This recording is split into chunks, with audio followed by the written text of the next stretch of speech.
Yang kedua adalah persen hasil, yaitu membandingkan jumlah zat hasil percobaan, ini secara real di laboratorium, dengan jumlah zat yang diperoleh dari perhitungan teoritis menggunakan konsep stokiometri, dikali 100%. Ada kalanya apa yang kita hitung di atas kertas sesuai dengan konsep itu tidak selalu sama dengan apa yang kita peroleh dari hasil percobaan, sehingga harus disertakan persentase hasilnya berapa. Dan rumus ini hanya digunakan untuk jumlah hasil reaksi atau jumlah produk ya, bukan jumlah reaksi. Jadi nanti kita bandingkan jumlah produk yang dihitung secara stokiometri. Yang kita bandingkan adalah jumlah produk yang diperoleh dari hasil percobaan terhadap yang diperoleh dari hasil perhitungan, kemudian dikali 100%. Untuk memahami konsep ini, perhatikan contoh soal berikut. Silikon karbida, simbolnya SiC, atau karborundum dapat diperoleh dengan mereaksikan SiO2 dengan karbon pada temperatur tinggi menurut reaksi. 2C plus SiO2 menjadi SiC plus CO2. Jika pada suatu percobaan 4,5 gram karbon direaksikan dengan 3 gram SiO2 menghasilkan 1,5 gram karborundum. Perhatikan ya, jumlah zat hasil reaksi yang diketahui di soal-soal persentase hasil itu adalah jumlah yang diperoleh dari hasil percobaan. Jadi SiC yang diketahui jumlahnya di soal ini adalah SiC hasil percobaan. Yang kita hitung adalah SiC hasil perhitungan teoritis. Nah, untuk memperoleh persentase hasilnya adalah persentase hasil sama dengan jumlah SiC percobaan yang sudah diketahui di soal dibanding SiC teori dikali 100%. Kenapa SiC yang dihitung? Karena yang merupakan hasil reaksi adalah SiC. Di sini jumlah yang diketahui kan ada 4,5 gram karbon dan 3 gram SiO2 menghasilkan 1,5 gram SiC. Nah, karbon dan SiO2 ini adalah pereaksi. Sedangkan untuk persen hasil yang kita hitung adalah hasil reaksinya. Jadi jumlah hasil reaksi percobaan banding jumlah hasil reaksi teori. 2C plus SiO2 menghasilkan SiC plus CO2. Ini reaksinya sudah setara. Diketahui C-nya 4,5 gram. Langsung aja kita konversi molnya C sama dengan 45 kali 10 pangkat min 1 bagi 12, ini bagi airnya C. Kemudian untuk yang SiO2-nya 3 gram dibagi mR dari SiO2. Si ini 28, O-nya 16, jadi 28 ditambah 32 sama dengan 60. Diperoleh untuk C ini sama dengan 0,375 mol, yang SiO2-nya 3/60 berarti 0,05 mol. Karena diketahui dua reaksi, maka kita harus tentukan reaksi pembatasnya. Reaksi pembatas itu digunakan sebagai pembanding untuk menentukan jumlah zat yang lain sesuai dengan konsep sebelumnya. Cara menentukan reaksi pembatas adalah mol dibagi koefisien yang terkecil ya. Jadi untuk C 0,375 dibagi 2 itu 0,1 lebih ya. Sedangkan yang SiO2 ini 0,05 dibagi 1 itu 0,05. Jadi ini yang terkecil mol dibagi koefisiennya. Sehingga SiO2 ini sebagai reaksi pembatas. Untuk itu, untuk menentukan molnya SiC berarti kita menggunakan SiO2 sebagai pembanding. Nah, ini koefisiennya sama-sama 1. Jadi kalau SiO2-nya 0,05, SiC-nya juga 0,05 mol. Udah diketahui molnya, selanjutnya kita hitung massa dari SiC sama dengan 0,05 dikali mR-nya SiC. Berarti S itu 28 ditambah 12, 40. Sama dengan 2 gram. Nah, ini adalah hasil perhitungan teoritis. Terakhir kita hitung persentase hasil. Sama dengan SIC percobaan tadi diketahui di soalnya 1,5 gram dibagi atau dibandingkan dengan SIC teoritisnya 2 gram dikali 100%. Sama dengan 0,75 dikali 100% sama dengan 75%. Jadi jawabannya adalah yang D.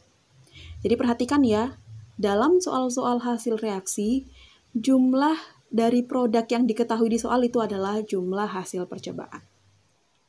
Konsep yang ketiga, menentukan kadar zat. Penentuan kadar zat ini sudah pernah dijelaskan di materi stokiometri sebelumnya, tapi penjelasan di materi tersebut adalah menggunakan prinsip kesamaan massa. Jadi dalam suatu reaksi, jika ada unsur yang sama, maka massa unsur tersebut adalah sama. Nah, penentuan kadar pada penjelasan kali ini adalah menggunakan prinsip stokiometri reaksi. Sebenarnya kita bisa menggunakan cara keduanya, cuman lebih simpel yang mana itu tergantung dari konteks soal. Oke, langsung aja ke pembahasan soalnya. Serbuk aluminium tak murni sebanyak 28,8 gram dimasukkan ke dalam larutan H2SO4 encer yang memiliki molaritas 5 molar. Sesudah reaksi terbentuk 20 liter gas pada P dan T bila massa 2 liter gas O2 sama dengan 1,28 gram. Yang ditanya besarnya persen kadar Al pada serbuk tersebut. Langkah pertama adalah menuliskan reaksi kimia. Ada aluminium direaksikan dengan H2SO4. Berdasarkan penjelasan muatan yang sudah dijelaskan sebelumnya, Al ini plus 3, SO4 di sini min 2. Jadi kalau bereaksi hasilnya adalah Al2, SO4 3 kali. Jadi tuker-tukeran muatan. Al tadi plus 3, SO4-nya 2 min, disilang. Al-nya jadi 2, SO4-nya jadi 3.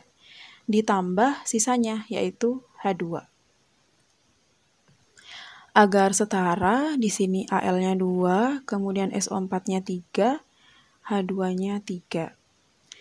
Oke, kemudian kita identifikasi mana yang diketahui. Di sini massa aluminium tidak diketahui ya, karena yang 28,8 gram ini adalah serbuk aluminium tak murni. Massanya aluminium berapa ya tidak diketahui. Jadi kita nggak bisa menggunakan 28,8 gram dalam Al di reaksi ini, karena ini Al, sedangkan yang 28,8 adalah Al plus pengotornya. Tak murni ini berarti plus pengotor. Selanjutnya H2SO4 di sini diketahui 5 molar, cuman juga tidak bisa dimasukkan dalam reaksinya karena 5 molar ini tidak bisa dikonversi ke mol. Volumenya tidak diketahui. Jadi ya udah, berarti ini H2SO4 juga tidak diketahui jumlahnya. Jumlah molnya maksudnya. Selanjutnya sesudah reaksi terbentuk 20 liter gas. Kalau kita lihat dalam reaksi ini yang merupakan gas kan H2. Jadi 20 liter ini adalah volumenya H2, ini 20 liter. Nah, volume H2 yang 20 liter ini masih bisa dikonversi ke mol. Karena ada informasi di soal bahwa 20 liter gas ini diukur pada P dan T dengan oksigen. Jadi dari sini kita bisa menghitung molnya. Menggunakan rumus N1 per V1 sama dengan N2 per V2. Yang satu ini H2, yang duanya O2. N-nya dicari, kemudian volumenya 20 liter, sama dengan, di sini O2 yang diketahui gram, jadi dijabarkan molnya O2 jadi gram per mR dikali 1 per V. Ini N1 per 20 sama dengan 128 kali 10 pangkat min 2 per. MR-nya O2 berarti 32 ya.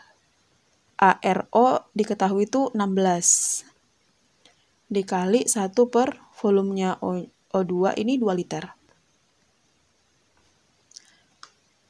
128 dibagi 32 bisa dicoret, ini hasilnya 4, kemudian 4 dicoret dengan 2, jadi 2 dikali silang, diperoleh N1 sama dengan 40 kali 10 pangkat min 2, sama dengan 0,4.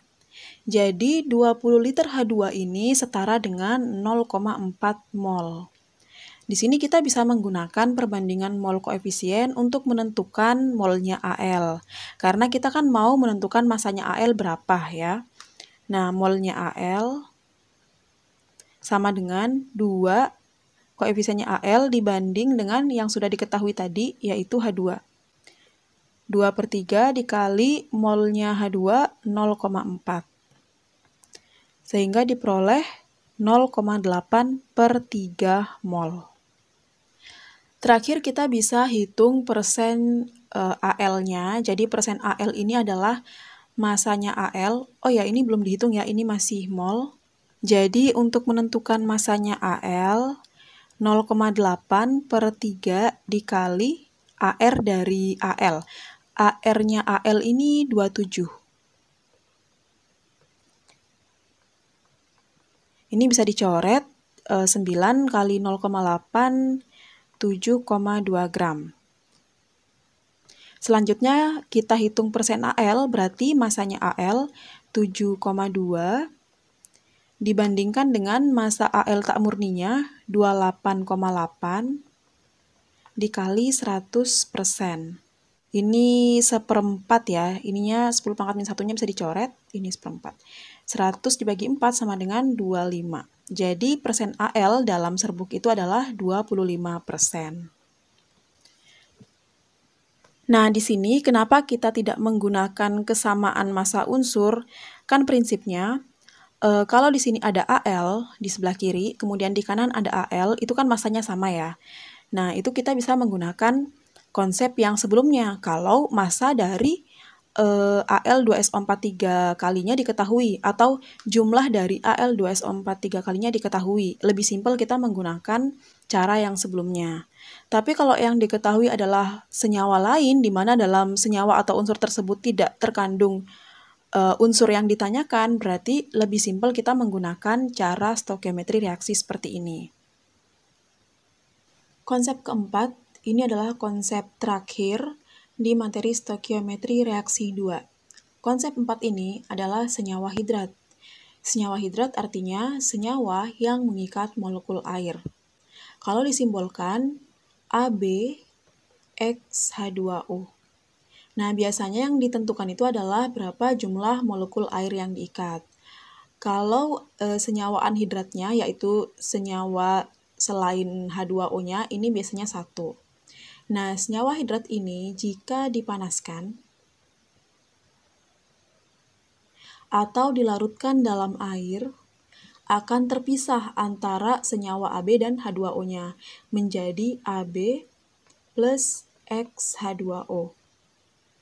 Yang AB ini yang sudah melepaskan molekul airnya disebut senyawa anhidrat, sedangkan yang H2O-nya adalah hidrat. Untuk menentukan berapa jumlah X, kita bisa menggunakan konsep perbandingan mol sama dengan perbandingan koefisien. Nah, koefisien ini nanti menunjukkan jumlah di depannya sini. Jadi yang AB nanti 1, kemudian kita bisa menentukan X-nya berapa dari perbandingan yang diperoleh. Nah, untuk menentukan molnya, ada 2 cara, bisa menggunakan gram per mr jika diketahui massa dari senyawa-senyawanya, bisa juga menggunakan persen massa dibagi mr. Kalau yang diketahui adalah persentase dari senyawa-senyawanya, itu maksudnya persen massa. Agar lebih jelas, kita bahas contoh soal berikut.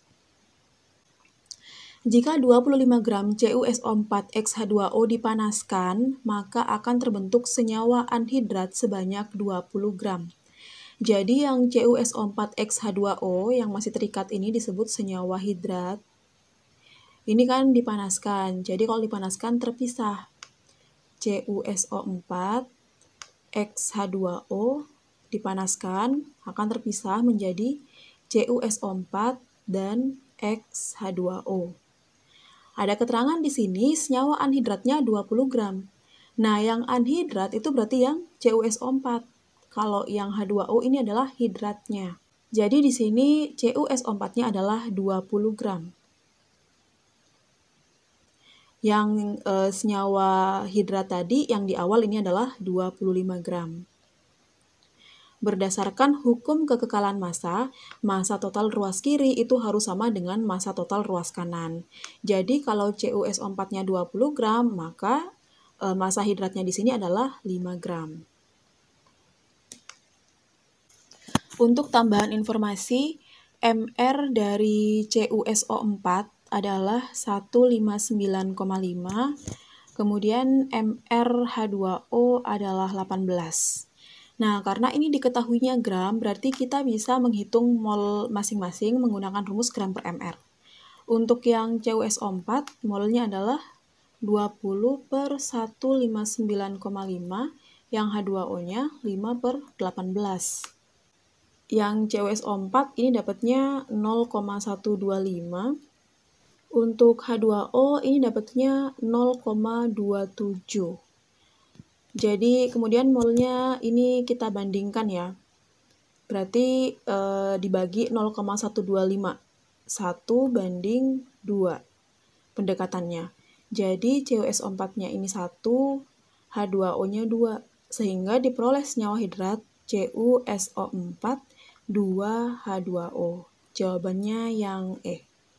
Jadi gitu untuk senyawa hidrat dipisahkan dulu, kemudian tentukan mol masing-masing berdasarkan apa yang diketahui. Kalau gram menggunakan gram per mr, kalau persen menggunakan persen per mr.